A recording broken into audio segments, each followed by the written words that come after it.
Hi అండి, welcome to our channel Durga Leeladhar.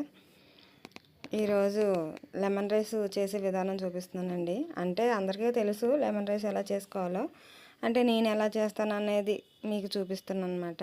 నేను ఎప్పుడు ఎలాగే చేస్తాను, అది ఒకసారి వీడియో తీద్దామని తీసాను అన్నమాట ఇవాళండి. 2 నిమ్మకాయలకి సరిపడా రైస్కి చేస్తున్నాను. 2 కప్పులు మామూలు ఎలక్ట్రిక్ స్టవ్, ఇది కుక్కర్ ఉంటుంది కదండి, ఎలక్ట్రిక్ కుక్కర్ కప్పు ఇస్తాడు కదా, ఆ కప్పుతో 2 కప్పులు రైస్కి సరిపడా చేస్తున్నాను అనమాట. నేను ఎప్పుడు లెమన్ రైస్ చేసినా ఏది చేసినా కానీ ప్రతి దాంట్లో నెయ్యి వేస్తానండి. నెయ్యే వాడతాను, ఆయిల్ తక్కువ వాడతాను. 2 స్పూన్లు నెయ్యి వేస్తే 1 స్పూన్ ఆయిల్ వేస్తాను అనమాట. అలాగేస్తే బాగుంటుంది, క్వాంటిటీ టేస్ట్ కూడా బాగుంటుంది.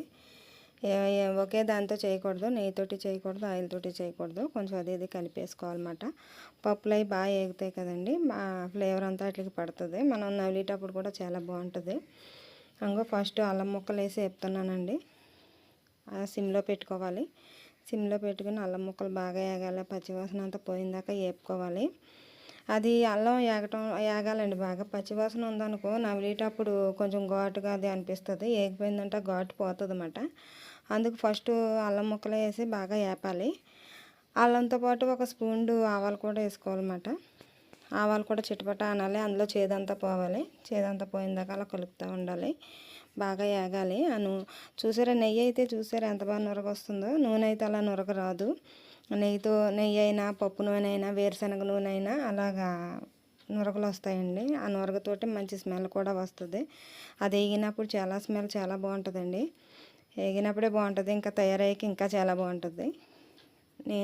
ఇదే రకంగా చేస్తానండి నేను ఎప్పుడు చేసినా lemon rice. Only lemon rice అయితేనే. మామూలు చింతపండు పులిహోర అది వేరుగా చేసుకుంటాం. ఇది ఎప్పుడు అస్తమాను క్యారేజీలకి అది ఇదే పెడతా ఉంటాను, తొందరగా అయిపోద్ది కదా అనేసి దీనికోసం రైస్ ముందే వండి పెట్టుకున్నానండి, పక్కన పెట్టేసుకున్నాను. అది ఇవి బాగా వేగాక పప్పులు వేయాలి. ఇందులో పచ్చిమిర్చి అవి ముందే వేస్తామంటే అవి బాగా మెత్తగా పేస్ట్ లాగా అయిపోతాయి అన్నమాట. అందుకు ఫస్ట్ వేయకూడదు పచ్చిమిర్చి అయ్యిని. ఇవి బాగా వేగిపోయాక ఫస్ట్ పప్పులు వేసుకోవాలి. మినపప్పు కొంచెం, నాకు కొలతలు ఉండవండి, నా చేతికి ఎంత సరిపోద్ది అనిపిస్తే అంత వేసేస్తాను. అలాగా చేతికి తీసుకుని నాకు ఉజ్జాయింపు తెలిసిపోతుంది ఎంత సరిపోద్దని, అలాగే వేస్తాను. మినపప్పు వేసాను కొంచెం. ఇప్పుడు పచ్చెనగపప్పు వేస్తాను. పచ్చెనగపప్పు కూడా అదే 2 సమానంగా తీసుకుంటాను అనమాట. ఏం తీసుకున్నాము పచ్చెనగపప్పు, ఆ 2 వేగాలి. అంటే అవి కొంచెం వేగటానికి టైం పడుతుంది అన్నమాట. పచ్చెనగపప్పు గమ్మున వేగదు. ఆ 2 వేగాక కొంచెం పల్లీలు వేసుకోవాలి. కొంచెం పసుపు కూడా యాడ్ చేయాలన్నమాట. వీటితోటి కొంచెం పసుపు కూడా యాడ్ చేయాలి. అదిగో పసుపు అండి, అది ఆడించిన పసుపు, కొట్టు దగ్గర కొన్న పసుపు కాదు, అందుకే కలర్ అలాగ ఉంది. కొట్టు దగ్గర కొన్నవి అయితే కెమికల్స్ ఇవన్నీ కలుపుతూ ఉంటారు కదా, అవి వాడమండి మేము. ఇలాగా ఆడించుకున్నదే వాడతాం. ఎప్పుడో మా అమ్మ ఆడించింది అది, అప్పుడెప్పుడో ఇస్తే అప్పుడు ఇంకా అలా వాడుతున్నాను మెల్లిగా నేను. కొంచెం పసుపు వేసాం కదా, అందులోనే కొంచెం పల్లీలు 2 స్పూన్లు పల్లీలు వేసుకోవాలి. పల్లీలు కూడా నవ్వులేటప్పుడు టేస్ట్గా ఉంటాయండి, కంపల్సరీ వేసుకోవాలి పులిహోరలో పల్లీలు. పిల్లలు ఉన్న వాళ్ళు అయితే ఈ పప్పులు అవి కొంచెం ఎక్కువ వేసుకోవాలండి, పిల్లలకి అవే నచ్చుతాయి కదా, పప్పులు ఎక్కువ వేసుకోవాలి. మొత్తం అన్నీ కలిపి ఇంకా ఒకేసారి వేసేస్తానండి. ఇది జీడిపప్పు, పచ్చిమిర్చి, ఎండుమిర్చి, కరివేపాకు ఇవన్నీ ఒకేసారి వేసేస్తాను. ఇంకా అన్నీ విడివిడిగా వేయను, ఇంకా అన్నీ కలిపి ఒకేసారి వేగిపోతాయి. ఆల్రెడీ పప్పులు సగం వేగిపోయి ఉంటాయి కదా, వేగిపోయినప్పుడు ఇవి కూడా వేసేసి కలపాలి, బాగా కలపాలి. ఆ పసుపు అన్నీ పట్టాలి. ఇప్పుడు కొంచెం దాంట్లోనే కొంచెం సాల్ట్ కూడా వేసేసుకుంటే వాటిని బాగా పడుతుందండి సాల్ట్. నిమ్మరసం అప్పుడే పిండకూడదు, నిమ్మరసం లాస్ట్లో పిండుతాను నేను. కొంతమంది ఒక్కొక్కళ్ళు ఒక్కొక్క విధానం, నేను ఎప్పుడు చేసే విధానం ఇదే. అది చూపిందామని చేశానండి మీకు వీడియో. నా వీడియో మొత్తం పూర్తిగా చూడండి, ఎక్కడ స్లిప్ చేయొద్దు, స్లిప్ చేయకుండా చూడండి. చూసాక లైక్ కొట్టండి, మీ ఫ్రెండ్స్ ఎవరికన్నా సరే షేర్ చేయండి. అంగో సాల్ట్ వేస్తున్నానండి, రాక్ సాల్ట్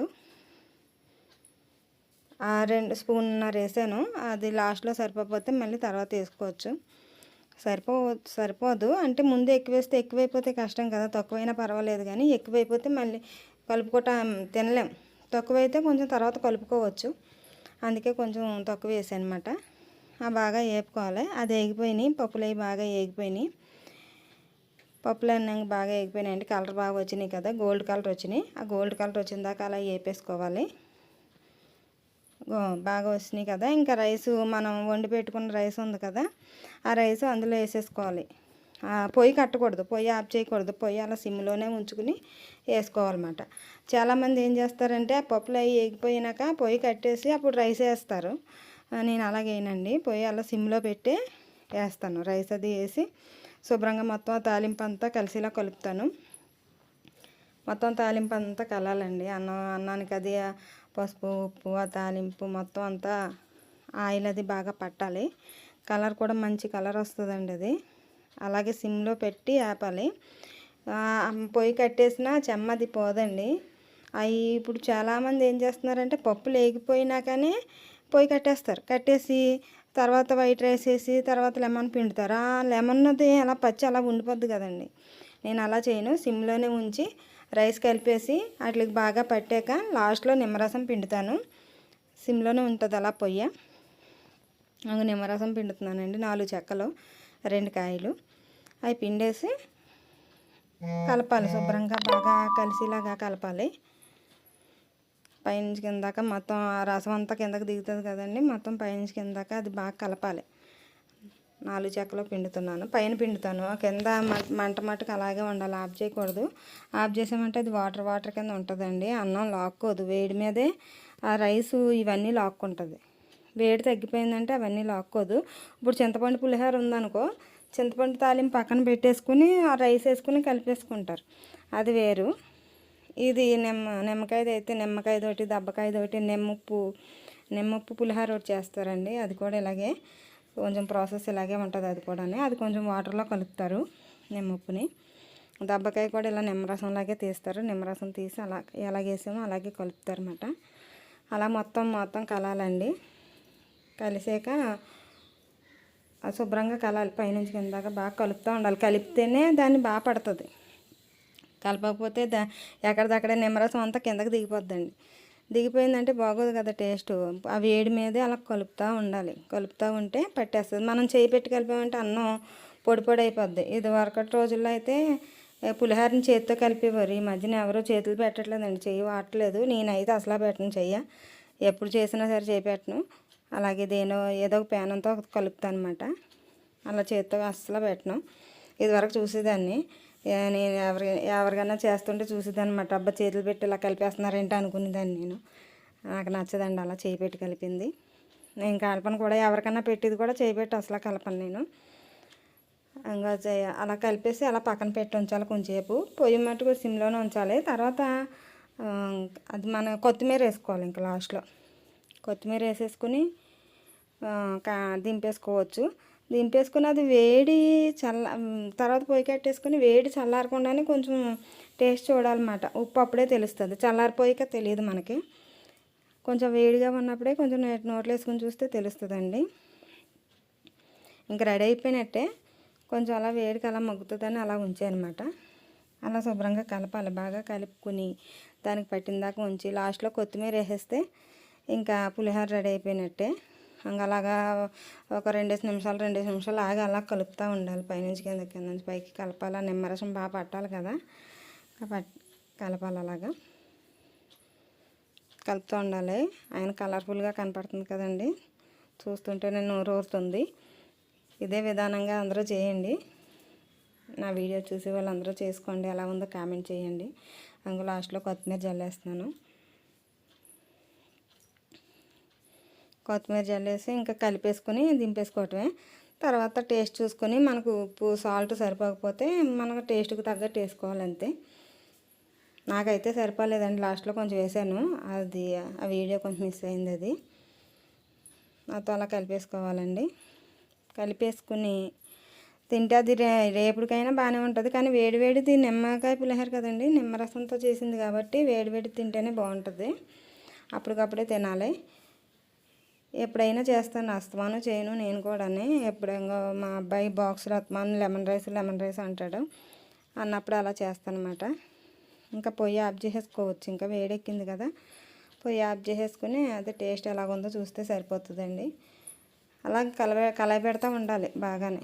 చేయి పెట్టకూడదు, చేయి పెట్టకుండా కలయి పెట్టాలి. ఏమో ఎవరిష్టం వాళ్ళది. నేను మటుకు అయితే చేయి పెట్టను, అసలు చేయి పెట్టకుండా అలాగా ఆ పేనంతో అలా కలుపుతూ ఉంటాను. పైనుంచి కిందకి కింద నుంచి పైకి అలా తిప్పాలి. కింద అన్నం అంతా పైకి రావాలి, పైన అన్నం అంతా కిందకి వెళ్ళాలి. అలా కలయి పెడితేనే అది బాగుంటుందండి.